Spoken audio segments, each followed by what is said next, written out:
fin del año pasado, esto es un proceso que viene más de largo, digo, pero sobre todo se aceleró a partir de la elección, de la salida de Mariano Cunio Libarona como ministro de Justicia de la Nación y el ascenso, la designación de Juan Bautista Maiquez como actual ministro de Justicia de la Nación. En el Senado de la Nación se vienen negociando, aprobando, y en el Consejo de la Magistratura antes, se supone que son más o menos 300 los jueces federales que están sin nombrar. Las posiciones no son solo jueces, pues también son fiscales, camaristas, Ministerio Público de la Defensa. 300 cargos en la justicia federal que están sin terminar de designar. Bueno, avanzó a partir de Maiquez muchísimos nombramientos. Tuvimos en junio 74, tuvimos en julio 29 y ahora se está enviando, por ejemplo, una nueva tanda de pliegos de 30 funcionarios judiciales de la justicia federal. Esto es una reforma importantísima de cómo se va a impartir justicia a nivel nacional en la Argentina para los próximos, yo diría, 20, 30 años. En ese marco está en comunicación con nosotros Sebastián Pilo, él es abogado, es exdirector de la Asociación Civil por la Igualdad y la Justicia, que se ocupa, una organización no gubernamental que se ocupa de todos estos temas y los de transparencia, y es consultor, ahora por su cuenta, por la suya, alrededor de lo que son los temas de justicia, los temas que son de derechos económicos, sociales, en la Argentina. ¿Cómo estás, Sebastián? Bienvenido a la mañana de Punto Uno Stream. Hola, Lisandro, ¿cómo estás? Bien. Gracias por la invitación. ¿Qué percepción, digo, yo venía contando, para que tal vez si vos le podés contar a la audiencia, a los que nos están viendo y escuchando, ¿por qué es tan sensible o por qué es tan importante ponerle un ojo a esta reforma, a estos nuevos acuerdos y designaciones en la justicia federal? Que yo marco, digo, lo pongo en un coso, se está haciendo en el marco de la legalidad y de la, si se quiere, de los acuerdos políticos que se hacen para la designación finalmente de jueces. Digo, pero ¿por qué es importante ponerle un ojito a esto? Bueno, tenemos un problema serio en el funcionamiento del Poder Judicial, que no es novedoso, no es de ahora, pero que está, si se quiere, en un momento definitorio, una crisis tan profunda que si no se hace algo, bueno, vamos a tener muy afectada la legitimidad de nuestro sistema institucional pronto. Así que es razonable que todos los actores nos pongamos a mirar cómo funciona el sistema de justicia. A ver, la verdad es que el sistema de justicia funciona mal en un contexto en donde todo el sistema institucional está roto, digamos. No tenemos 2 de los 5 jueces de la Corte Suprema de Justicia, no tenemos defensor del pueblo de la nación, no tenemos procurador general de la nación, no tenemos defensor de niñas, niñas o adolescentes, no tenemos procurador penitenciario, digamos. Y donde abrimos un análisis serio respecto de la situación de nuestro sistema institucional, vemos que está todo roto, especialmente todo lo que tiene que ver con los organismos de control al poder, digamos. En lo que respecta al Poder Judicial en particular, tenemos además la situación en donde el funcionamiento del órgano que debería estar siendo la usina de construcción de legitimidad para el Poder Judicial, que es sobre todo el Consejo de la Magistratura de la Nación, está funcionando de acuerdo a una ley que el Congreso derogó en su momento y que su funcionamiento está basado en una sentencia de la Corte, y el Congreso omitió hasta ahora sancionó una nueva ley que regula el Consejo de la Magistratura. Entonces, eso me parece importante que lo expliques sintéticamente, digo, porque es de un fallo. Digo, el Consejo de la Magistratura reúne, es un organismo aparte de la Constitución, una institución de la Constitución que reúne diferentes y ahí se maneja, se lleva adelante, digamos, la gestión de lo que es una parte de la justicia, digo, del castigo, de las acusaciones, de las designaciones, de las propuestas. Digo, había una ley que se sancionó y que luego, ¿qué pasó? Sí, a ver, lo que pasó es que teníamos una ley, esa ley se modificó, esa modificación fue cuestionada en su constitucionalidad. En mi entender, con buenos argumentos, creo que la modificación de la ley era objetable constitucionalmente, pero pasaron muchísimos años en donde ni el Congreso ni el Poder Judicial hicieron nada respecto de esa discusión constitucional respecto de la conformación del Consejo, y finalmente la Corte Suprema declaró inconstitucional esa ley y restituyó la ley que estaba vigente previo a esa modificación. Cuando hace eso, insta al Congreso a sancionar una nueva norma y el Congreso nunca lo hizo. Esto ya pasaron unos cuantos años de que eso pasó, y el Congreso sigue sin priorizar la discusión de una nueva conformación del Consejo de la Magistratura que esté ajustado a los parámetros constitucionales. El Consejo de la Magistratura es un órgano muy importante en nuestro sistema institucional. Primero lo que hace es hacer los concursos para designar a los jueces de todas las instancias, salvo los de la Corte, y en este momento se necesita más que nunca eso. Tenemos 1 de cada 3 jueces aproximadamente, cada 3 juzgados están vacantes, o sea, tenemos básicamente vacío 1/3 del Poder Judicial. Tenemos además más de la mitad de los jueces del Ministerio, de los magistrados del Ministerio Público, fiscal en particular, también sin nombrar. Entonces, el Consejo de la Magistratura, que debiera ocuparse en particular de lo que tiene que ver con juezas y jueces, en relación a los concursos, hoy está funcionando en base a una ley derogada por el Congreso y restituida. En algún punto está en el aire, digo, porque queda una ley que es muy, muy vieja, en algún punto, digo, de plena aplicación, digo, porque, y lo que eso también, esto te pregunto cómo lo ves, esta derogación de la ley que se había sancionado, y vuelta una ley del año que, si mal no recuerdo, es del 95, 97. También lo que hizo es darle más peso a la Corte Suprema y al presidente de la Corte Suprema hacia adentro del Consejo de la Magistratura. Y esto va por mi cuenta, digo, darle más peso a los ámbitos propios de la familia judicial, de los que ya están adentro de la justicia, para el manejo del Consejo de la Magistratura. ¿Vos lo ves así? Digo, yo lo veo así, pero te lo pregunto.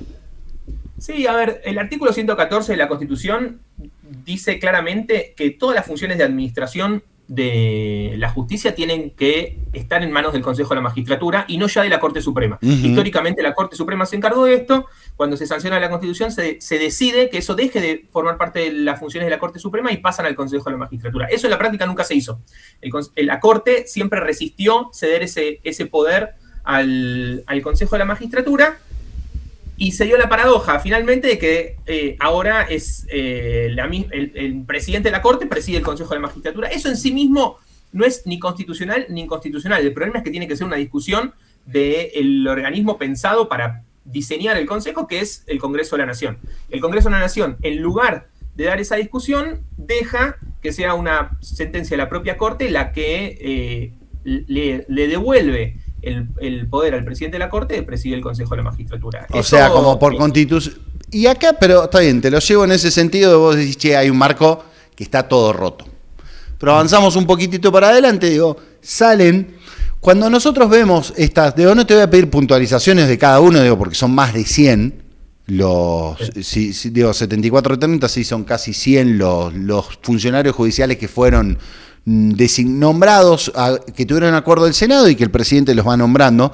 Pero cuando uno lo ve también, es esta cuestión de que la mayor parte, o por lo menos una buena parte, ya estaban adentro del Poder Judicial. Digo, son secretarios, tienen, como que lo que uno ve en estas designaciones es que es el mismo Poder Judicial, sin la apertura, sin la que se queda hacia adentro estas designaciones. Yo no sé si lo ves así.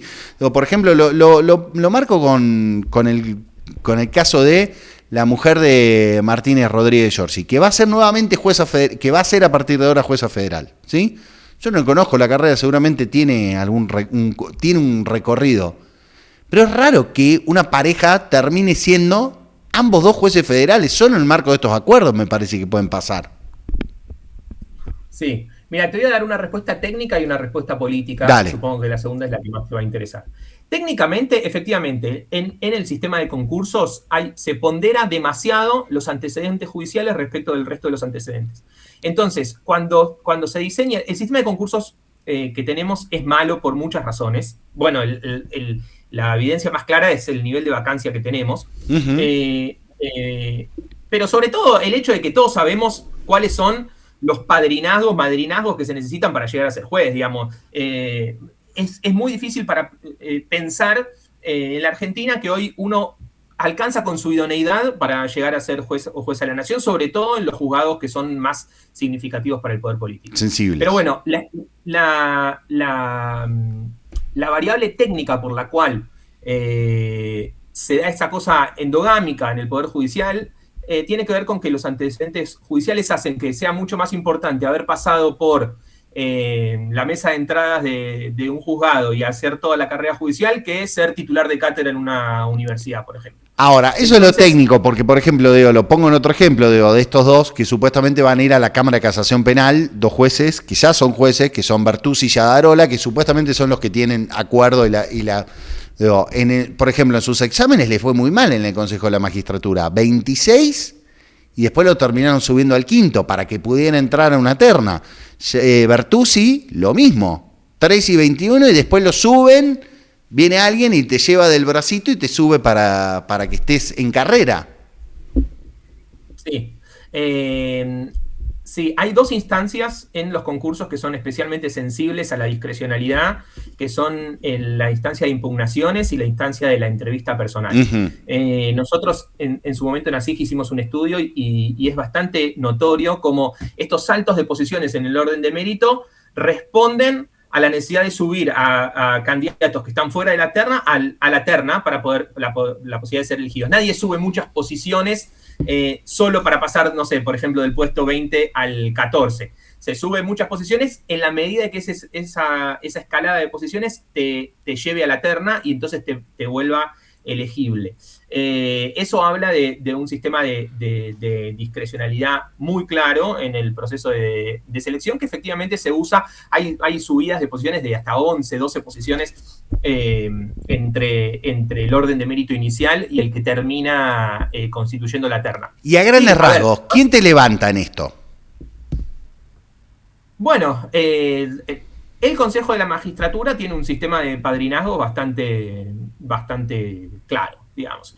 Se sabe que, lamentablemente, en este país se sabe que jueces son más afines a un sector o a otro, y no porque uno pretenda que los jueces no tengan ideología, afinidades políticas, eso es natural, existe. Pero lo cierto es que, lamentablemente, es casi imposible llegar a ser juez o jueza de la nación sin un sistema de padrinazgos dentro del Poder Judicial o del Poder Político. Las relaciones espurias entre el Poder Político, la justicia, los servicios de inteligencia son históricas y están intactas, digamos. Eso no parece nadie estar dispuesto a tocar ese círculo de relaciones nocivas que dan lugar a la justicia que tenemos, que es una justicia en donde el índice de legitimidad, el índice de confianza está por el piso. La DITELA hace un estudio de confianza del Poder Judicial periódicamente, y en el último resultado dio la caída más grande desde que se mide semestralmente, menos del 50% de confianza en el Poder Judicial. Es una situación muy grave y se explica básicamente porque la justicia es lenta, es inaccesible para muchos sectores, especialmente para los sectores más pobres, está plagada de privilegios injustos que la hacen lejana al resto de la ciudadanía,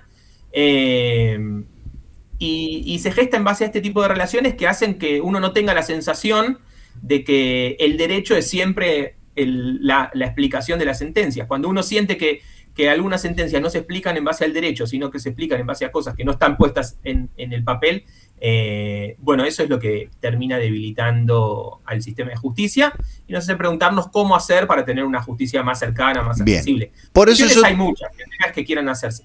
Por eso te marco, me parece tan importante. Voy a volver a algo que fue el famoso caso del lago escondido. Lo voy a hacer muy rápido para el tiempo. Julián Ercolini, juez federal. Carlos Coco Maiquez, que en ese momento era juez de Cámara, ahora sigue siendo, bueno, pero no importa. Juan Bautista Maiquez, que en ese momento era el fiscal general de la ciudad, ahora es el ministro de Justicia de la Nación. Pablo Yadarola, uno de los que estábamos hablando recién, juez en lo penal económico. Pablo Caizals, también, que va con ascenso en esta negociación. Marcelo D'Alessandro, que era el ex ministro de Seguridad de la ciudad de Buenos Aires. 2 agentes de inteligencia de la CIDE, Rendo y Pablo Casey, del Grupo Clarín. Si agarras esto, todas estas personas que están acá están subiendo. En la lógica de ascensos, digo, porque me parece importante entender que todas estas relaciones son las que en este gobierno son las que van a terminar 20, 30 años manejando o teniendo muchísima incidencia en la vida y en la vida de los argentinos, incluso en la vida no solo política, sino también en la vida de las personas privadas. Sí, a ver, hay dos maneras, tradicionalmente hay dos maneras de abordar este problema, ¿no? Uno sabe, uno diría, bueno, un poder judicial demasiado cerrado se vuelve corporativo, se vuelve endogámico, se aleja de la ciudadanía, ¿no? Y por otro lado, uno dice, bueno, un poder judicial muy intervenido desde las mayorías de los sectores de poder, se vuelve muy dependiente del poder político, muy poco capaz de controlar al poder. Bueno, entonces, ahora, ¿qué tenemos? Tenemos una corriente que dice, no, dejemos todo como está. Más o menos mantengamos la cosa como está, mantengamos el sistema institucional como está, mantengamos las relaciones como está y no jodamos a nadie, ¿viste? Y hay otra salida que es, bueno, subordinación. Bueno, el Poder Judicial, así como está, no puede funcionar y entonces hay que subordinarlo a las mayorías circunstanciales. Bueno, ni status quo ni subordinación. El sistema institucional tiene que entender que es mejor un buen juez que un juez amigo, digamos. Es clave entender eso. Y no parecen entenderlo. Y eso explica por qué se construyen relaciones de amistad que condicionan, de amistad, de cercanía, de lealtades, que condicionan luego la carrera judicial de las trayectorias más importantes. Entonces, la verdad es que el sistema institucional tiene que mirarse la cara y atarse de manos. Es decir, esto no lo... porque hoy nos favorece a nosotros, mañana nos perjudica.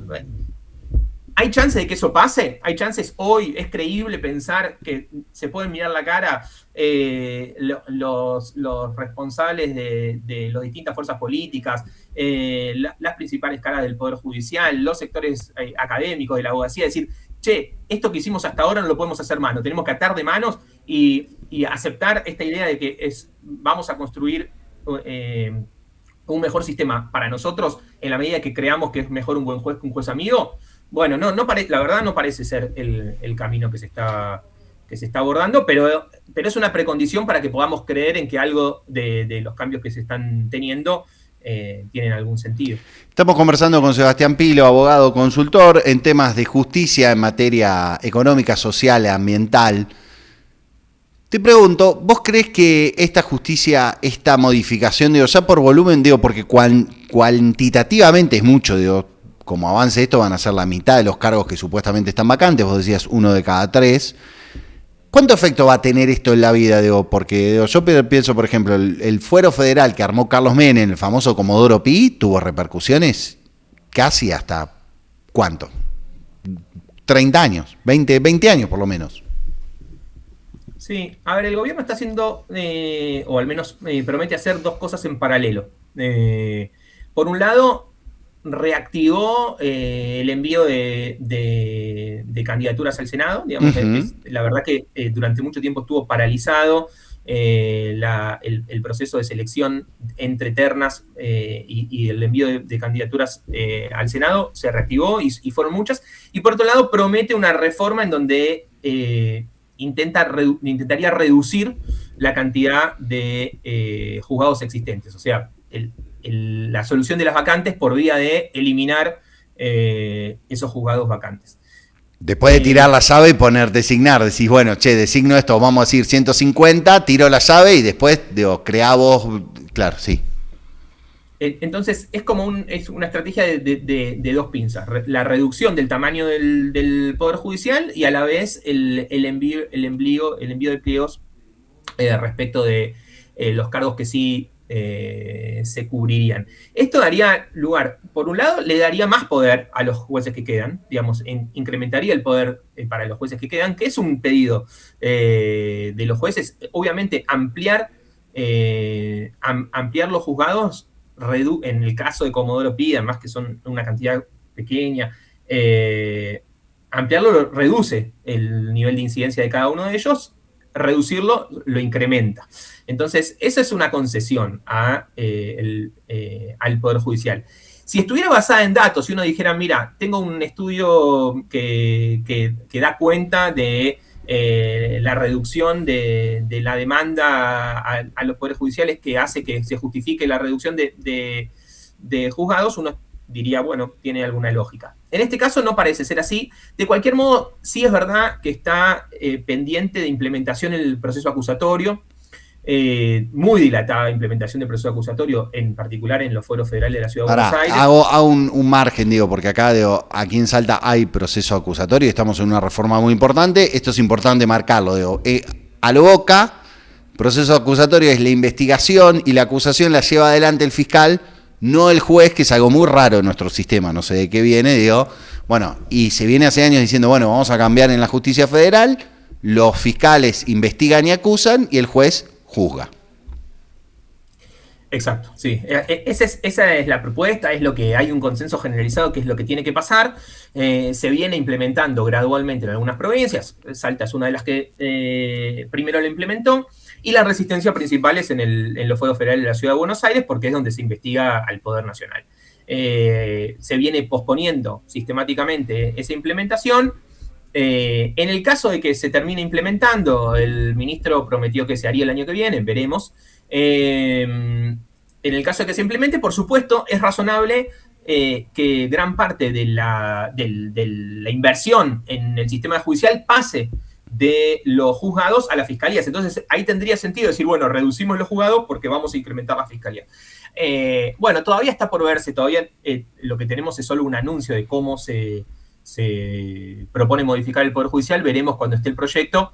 Si esa fuese la lógica, tendría algún sentido, pero por lo que se lee, difícilmente pase por ahí, porque lo que están diciendo es que lo que se ahorrarían en los juzgados que se reducirían se iría a fortalecer las arcas provinciales de las provincias que voten la reforma. Entonces, si eso fuera así, claro, bueno, nos daríamos cuenta de que los sistemas de toma de decisiones no están basados en ninguna lógica de diseño institucional y están más basados en la necesidad de construir mayorías parlamentarias o las que fuese. Sebastián Piló, alrededor de la reforma de la justicia federal hemos conversado en esta mañana de Punto Uno Stream. Otro día hablemos, te lo dejo para la próxima. Vos que como te dedicás a los temas de transparencia, acceso a la información pública, ¿dónde está el oro del Banco Central y cómo hacen para esquivarle el bulto, para decir dónde está en franca violación a la ley de acceso a la información pública? ¿Te parece? Bueno, en la próxima te digo dónde está el oro. Tráelo, encontrá el oro y tráelo, devolvelo a nuestro Banco Central de la República Argentina. Muchísimas gracias. Gracias por la invitación. Un abrazo. Ale, nos vamos a la primera pausa en este Punto Uno Stream.